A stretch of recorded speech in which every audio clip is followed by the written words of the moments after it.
Lagay natin ng mantika.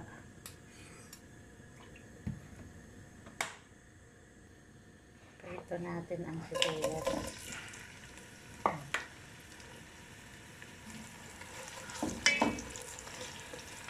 Fry natin muna. Mag-fry tayo ng sibuyas hanggang maging golden brown. At yan, pag ganyan ng texture ng golden brown na yung pagka-toasted niya, pwede na tayong mag-alisin. Pwede na natin alisin yung sibuyas. Magtira tayo ng kaunti para pandagdag ng lasa sa ating biryani. Yung toasted na sibuyas. Yan. Magtira tayo ng konti. Tapos ilagay na natin yung giniling natin na sibuyas. Pwede rin na yung hiniwa-hiwa lang na sibuyas din. Yung giniling natin kamatis. Yan. Igisa-gisa natin. Yan. Yan. Lagyan natin ng mga spices. Yung turmeric, cumin seed, shrimp masala. Yan. And asin. Yan, depende sa inyong panglasa. Tapos, ilagay na natin yung shrimp. Minarinate ko yan sa turmeric at salt. Tapos, lemon. Yan. Tapos, ilagay na natin yung yogurt pag nagisa na natin yung hipon. Tapos, lagyan natin ng coriander seed or bakdunis. Oo, bakdunis yan. Tapos, yan.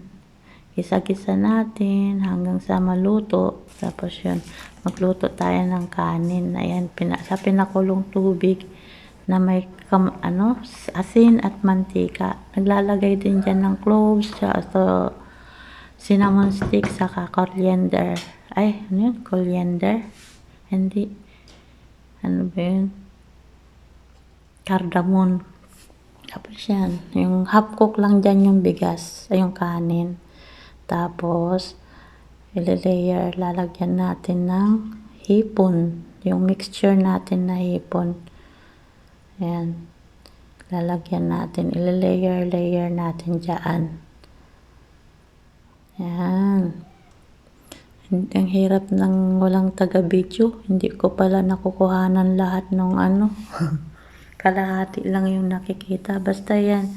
Lalagyan natin yung mixture natin dyan. Tapos, lalagyan ulit natin ng kanin. Yung pagkaluto dyan, guys, yung kanin na yan, half cook.